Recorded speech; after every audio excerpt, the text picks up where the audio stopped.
I'm here in Chicago with P. Ray. She's a chairman here inside the Chicago, and she knows everything about the Chicago migrant crisis and what is going on here. And overall, what are you guys seeing here in Chicago with the migrant crisis? We want them to go home. We want ICE to come here and use their $25 billion budget to take care of this problem and get these people back to where they came from. The citizens of Chicago cannot afford to continue to subsidize this human trafficking operation. If ICE wanted to, could they come in here and take the migrants away, or is it? Yes and no. So we're a sanctuary city. Our sanctuary city ordinance prevents the Chicago Police Department from working directly with ICE. So if they catch an illegal, they can't say this person is illegal, ICE come get them. So this is why we have people who are here illegally committing crimes over and over again without any federal intervention. And have there been a lot of cases where migrants have committed some pretty grievous crimes here? Yes, the most egregious crime that I've seen committed thus far is a woman was raped at 7 p.m. on the Chicago sidewalk by a migrant as she got off of the train. And I want to point out that these are not migrants, these are illegal immigrants. Our grandparents were migrants when they left the South to come to Chicago. A migrant is someone who's within the country who moves from one space to another space for economic purposes. These people are illegal immigrants because they chose to be illegally trafficked here. So I just want to make that straight. These are not migrants. Yeah, and why do you think the news and why do you think they're always saying migrants, or now they're saying even newcomers? Because they're trying to run a psych op on the people to make us believe that the crimes that they've committed are not as bad as they actually are. So you call them a migrant, you're thinking, oh, well, they're just moving from one section to another section. No, these are illegal immigrants. They chose to bypass our system and be illegally trafficked into our country. And people like you, people that live here in Chicago, are the majority of Chicago's people, are they welcoming these people, or are they wanting Absolutely them out? not. We wanted them out. So we asked the city council to make a referendum asking Chicago, should Chicago remain a sanctuary city, yes or no? The city council declined to give us that referendum because they knew that if they were to put that on the ballot, there would be a resounding no, go home. Again, we are taking tax funds away from our people, and we're giving it to people who don't deserve it, who have never paid any taxes here, who have never battled the system, people who have never voted. Our people have been here for a long time paying into the tax base legally, and now we're seeing that criminality is rewarded via tax dollars in Chicago. How much money is a person like you, or the average Chicago person, having to pay in taxes here? How much of your dollars getting sent to Well, taxes? I'm not sure because we get property tax bills. We're paying a bag tax of 7 cents per bag. There's just a lot of different tax structures here. Chicago's a very expensive city, but I'll give you one example. The opioid crisis has decimated Chicago, and that's because Chicago is the epicenter of the Mexican cartel. They chose the west side of Chicago specifically for their headquarters for 3 reasons. One, all roads in America lead to the west side of Chicago. That's why we have the Loop, which is on the west side. We also have a high black male unemployment rate in the fact that we're a sanctuary city. So because we are selling over $1 billion of heroin a year from our neighborhoods, 90% of the heroin in this country is trafficked off the west side of Chicago. That creates a narco kind of culture. So we got a settlement from the opioid companies, and they were supposed to build rehabs and rebuild communities that were decimated by the opioid crisis. Well, our mayor took that $51 million and he gave it to the illegals. So now citizens who are still suffering with addiction didn't get the services that they were promised. Wow. Yeah. And do you think with the narcos and with the cartel being here in Chicago, do you think a lot of these people that are coming over are being told to go to Chicago so they can work with the cartel? Absolutely. They're importing their own workforce. Because what happened is the reason that El Chapo is in prison right now at this very moment is because there was a black guy on the west side of Chicago who was caught with drugs. The Chicago Police Department said, where did you get these drugs from? He said, I bought them from these twins over in Little Village. So the Chicago Police Department goes over, they start to investigate the twins in Little Village, where these were actually El Chapo's number 1 and number 2 guys in the United States. So this goes from a simple drug possession case to an international drug trafficking case. And now El Chapo is in Supermax. And so they want to import a workforce that will not be compelled to tell what happened because those people are not trying to go home. When you're employing Americans, of course they're going to say whatever they have to say to go back to their families. These people have no ties here. So I believe that this is just a new imported workforce to work in the street culture. Yeah, because a lot of these migrants, when they come over, they commit a crime, they're released, and then they're ghost criminals, and they can change their name. Voila. And go to another space and do it over and over again. And are a lot of the migrants here making up social security card numbers Yes. to work? And are they receiving social security cards? No, well, they've caught them with fake social security cards. There was this one guy they caught. They said that they found his card, and in the back it had like the stick. They had the watermark where he had like literally printed it offline. Really? So they're doing everything. They've already found illegal ID meals over in different neighborhoods. So this is an ongoing thing. We've been a sanctuary city for a long time. So we, in a way, have perfected falsifying documents, getting people who are here illegally ways to work. And so people know because we already have that infrastructure to serve them, this is the best place for them to come.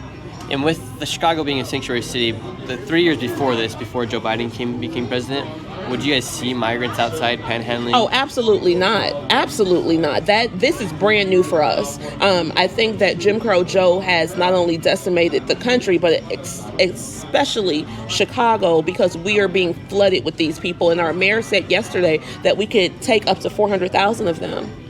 And can you guys take up 400? Absolutely not. We don't have space for them. We have people here in Chicago who have been waiting on the Chicago Housing Authority on their waiting list for over 20 years. The Chicago Housing Authority is hoarding over $1 billion of federal housing funds while our people are parked in Iowa and Wisconsin and all these other spaces. So until we can figure out how to get our people back in the housing that they were promised, we have no space, no vacancy for anybody else in Chicago. Our people need to be housed. Yeah, I've heard that obviously there's spent over $300 million on the migrants. Yes, illegal immigrants. These are not migrants. Pardon, illegal immigrants. And I was talking to some other people, and they said that Southside Chicago, a lot of other places were also always asking for money. Yes. And they could never get it, but then there was $300 million brought up out of thin air, right? Yes. We've been hearing my entire life that the city doesn't have money, that the resources are not there, that they have to figure out ways to pay for things, and they pull money out of the thin air for people who are not supposed to be here. It's not fair. And I think that is really what's going to turn Chicago politically, because they can see how these liberal policies are affecting us in ways that are deeply disrespectful. Yeah, with what you said right there, do you think more people are going to be switching from blue to red this year more than ever? Absolutely. We have old people, young people, white, black, Hispanic, Asian, and other. All of these people have decided that what has happened in Chicago is way too disrespectful. I think that Mayor Brandon Johnson is the greatest recruiter for the Republican Party in the country right now. And do people like the mayor? No, not at all. His approval rating is 23%, and I want people to know that Black Chicago did not put him in office. A lot of times people say, well, Chicago voted via race, and you get what you vote for. Brandon Johnson won 0 Black wards during the primary. So this is not our fault. This is the North Side and the progressives and that white liberal scene that put him into play. And no, we've never been disrespected like this in our lives. Who voted for him then? So the second time during the general election, that's when he did get the votes, and that's only because he went against Paul Vallis. Paul Vallis is the former CEO of the Chicago Public Schools. He was the CEO in the 90s. So people who have kindergarten, 5th grade, 6th grade, 8th grade, or high school diplomas signed by Paul Vallis, we're not voting for Paul Vallis. We see him as the catalyst that began to crash the Chicago Public Schools. So it's not necessarily that people wanted Brandon, but they were voting against Vallis.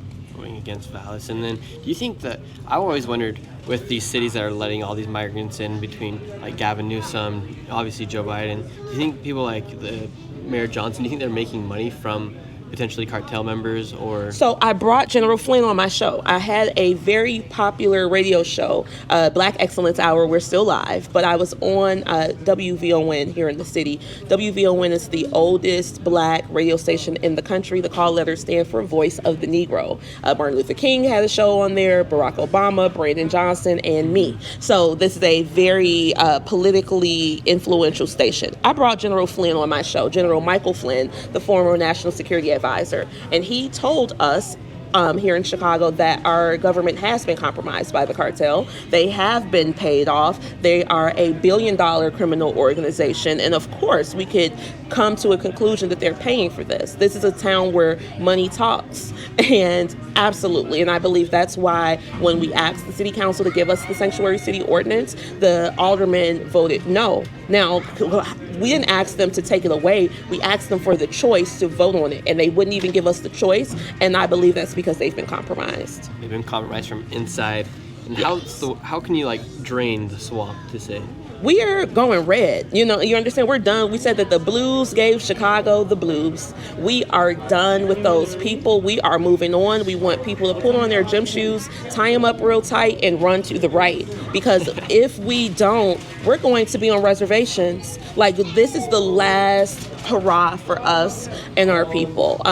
We have to understand that when Rahm Emanuel, who is really the villain of the story, Rahm Emanuel in 1998 became vice chair. No, at first he was working with Bill Clinton. He and Andrew Cuomo, who was then HUD secretary, worked to manipulate the standards for HUD in Chicago when it came to THA. So Chicago demolished 99% of their housing projects, displacing over 100,000 people. They got $1 billion from the feds to rebuild, but CHA hoarded the money and let those people leave. So we lost 100,000 with public housing.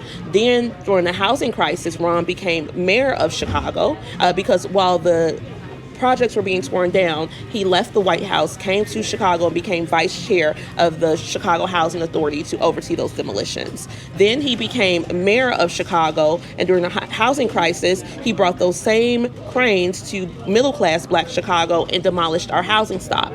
So now we lost another, let's say, 150,000 people. So this has been an ongoing move to move Black Chicago out because we know that Black people, we are the second largest ethnicity in this country. We are not immigrants. All of us can vote. All of us are qualified to vote, and they know the power of the Black vote here. We're the reason that Richard Nixon was president in 1968, and I think they've been working very hard since that 68 election to weaken our vote. Why do they want to push you guys out? What would be the reason for that? Because we can't be contained. Right now, the whole conversation is around immigrants. Every time someone says immigrants, they're saying not you Black people, not you Negroes, because we're not immigrants. And so now the move with the labor movement has been to raise the wages. And so once the wages were raised, here in our blue-collar town, now they don't want to pay the $15. Now they don't want to pay the $20. So they want to push out the people who are qualified to earn those wages and bring in new people who will work for a lower wage. And they don't even have to have papers, right? Voila, yes. They don't have to pay taxes. Mm-hmm. And so now you see there are multiple factories closing. There are multiple factories closing around the city. Once they raised the minimum wage, and then when Trump was in office, he raided all the factories, got them out, put Americans in. Now they're closing because they don't want to pay. You see, this is all corporate. The corporate world married the government to disenfranchise Black people and stagnate our wealth because we're citizens. Sounds like it's a bunch of planned chaos that's going on yes. right now. And today we went to a Home Depot, and in Home Depot there was one side that was filled with immigrants, illegal immigrants who had just came over, and then the other side was Mexican Americans, and then in between us was the police. Do you think there's going to be a new, a division between races now, like a new racism that almost comes up from this crisis that they're creating? I wouldn't say it's a racism because one thing that I've seen, I haven't seen my city this united since the 96 Bulls. Everybody is against this. Again, every race, socioeconomic class, we have all concluded that we don't want this anymore. However, I think that there could be I don't want to call it xenophobic because that's too strong of a word, but it's going to be Americans versus everybody else. Yeah. I think that they thought that the Hispanic community up here would welcome these people with open arms, and they did not. It's funny because, again, I was on the Black station, and the Mexican guy called. He said, P-Ray, I want to let you all know on behalf of Mexican Chicago, we're not okay with this either, and we're standing 10 toes down. Whenever you guys have something, we're coming too, cuz. I'm like, all right, come through. Another guy called, P-Ray, I'm calling on behalf of Polish Chicago. We don't like it either. We want to let our black brothers in Chicago know that we stand with them too. So we are united against this. So I think that on the American side, we haven't had as many racial issues because we now know that we're in the middle of an invasion, and we have to push all of that to the side for now. Once we get this going, then we can get back to whatever our beefs are, But in the meantime, in between time, one flag, one people, one nation under God, and we got to save ourselves because these people, we do not know who's here, and it's not just the Venezuelans. Al Qaeda put out an article in 2021 because they do their publications. And they talked about doing lone wolf attacks. And they talked about, getting trucks, driving them into people, blowing it up. But the backdrop for that was the Chicago skyline. That was the picture that they used in the article. So we've already been identified as an Al Qaeda target. And now we have an open border, and we have a magnet on the Sears Tower, or now the Willis Tower, that's attracting illegal immigration from all over the world to the city of Chicago because they know once they get here, we're going to house you, we're going to feed you, we're going to clothe you, we're going to give you medical care, we're going to take care of your children, we're going to give you a stipend, we're going to let you drive, we're going to give you a cell phone. If you're some angry person, on the other side of the earth, why wouldn't I break my back to get to Chicago? It makes literally perfect sense why anyone would want to come to Chicago, and specifically in America in general with what's going on. And so with the migrants, and they're able to get these cards, they're able to drive, and I imagine that they obviously don't have licenses because they're not American citizens, but they're able to drive here on the streets. And yeah, so they're allowing them to drive. They don't have insurance. They don't have licenses. Here in Chicago, in order to graduate from the Chicago public high schools, you have to take driver's ed. So we know how to drive here, right? They teach you all the Chicago driving standards, how to parallel park. We have this thing called dibs. So like when it snows, you can put your chair outside, and that's your parking space. We have our little Chicago driving culture. They don't know. They don't know. They don't speak English. They don't know how to read the signs. It's dangerous. Yeah. But the city, instead of them saying it's dangerous, we don't want them to drive, now they're figuring out ways to get driver's licenses for non-citizens. How can this work? Every aspect of our safety and security has been compromised by this. Yeah, it just doesn't make any sense. And I can only conclude that they don't want us here. Not just black people, but Americans as a whole.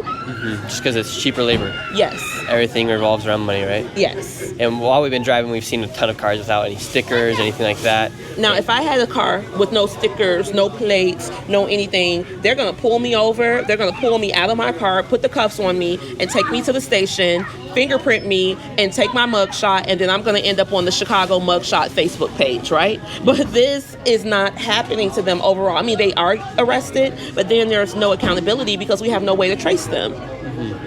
And another concern that you brought up about people coming in, and I've talked to a lot of people in New York City as well, and they already believe that, for instance, Hamas is in New York City and they're planning something. Do you think in the near future we can see something like 9/11 happening to one of the big cities in perhaps Chicago or New York City? Yes. Like I said, Al Qaeda has already identified us as a target.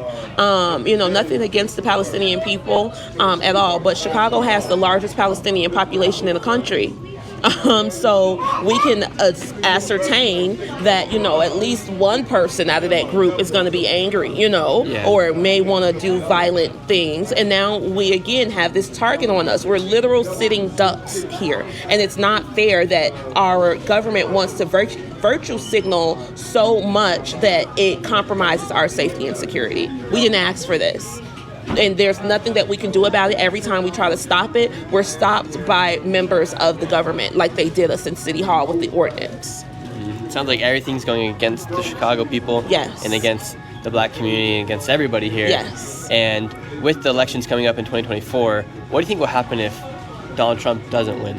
If Donald Trump does not win, Chicago is going to go and spiral into a deeper chaos. Do you think there will be rioting? Do you think there's potential that a civil war could break out, or a protest? Or I don't think a war or protest, just because Chicago people are so used to being mistreated by our government. The Cook County Board, or the Cook County Board of Elections, it's kind of funny organization. We just had an election, 2 weeks ago, and it took them 10 days to count the ballots for the state's attorney. What the world? Then they found 10,000 ballots in a room. It's all kind of little funny, weird stuff. And then once they're all working with the cartel, yes, it makes everything starts making sense. Voila. So our goal is to get as many people to vote Donald Trump so that there's no wiggle room, Yeah. If we can get 50-60% of the people to come out and vote for him, then they can't steal it. And I believe, just based on what I'm hearing, people are gonna vote Trump. I'm talking about young people, old people, especially the young people, because you have to remember, if you're like 20, 21, you were born at the tail end of Obama, which was, an economic decline. Yeah. Then you were there during the Trump years, which were great, up until COVID. And now we have Jim Crow Joe, and you can see the decline. The young people are saying, bring back Trump. We miss, the good life. We miss people going on vacation. We miss having money. They also say Trump gave us those stimmies, they call it, where are the stimmies, Jim Crow Joe? He does not care about us. He's only focusing on illegals. And it's offensive to us because I'm an 8th generation American. And here in Chicago, our grandparents are from Mississippi. So we've heard all of the Mississippi horror stories. Oh, I chopped so much cotton, I thought my hand was gonna fall off. Oh, I heard it was work in Chicago. I didn't even put on shoes. I ran to Chicago so fast, right? So we've heard these stories our whole lives about how our people really worked in this country and struggled to give us what we have here. They worked in these factories around the city, standing on their feet, 12-hour shifts to give us 2 flats to live in so that we could raise our families. So for us to see them actively trying to take that away from us, it is offensive. And the way that you fight offense is by getting away from people. We don't have to fight, argue, and fuss with you. We have choices. And the choice is to go red. Awesome. Well, I appreciate you for your time. And where can the people check you out at? I am on Twitter at Praebeh, Praebeh, like Black Excellence Hour, at Praebeh. You can also find me on Facebook at Black Excellence Hour, a show for people with high self-esteem, Sundays at 7 p.m. And we have a ball. We are emancipating the people. We do not have to accept this. We deserve better. This is America. This is America. And in America, Americans are in charge. Also, you can find me at Chicago Red. So that's our political action committee group. Chicago Red's goal, or the mission, is to preserve the sovereignty of Americans and get our people away from the liberal failure that's leaving us behind. And you can find me at chicagored.org, chicagored.org. You can see our programs, you can see our activities, what we're doing. We're actively out here. The people are receiving us. The people want something new, and we have it for them. Remember, put on your gym shoes, tie them up real tight, and run to the right. It's over. Awesome. Well, thank you so much. If you guys enjoyed this interview, please subscribe to the channel and make sure to go check out Praebeh. Thank you.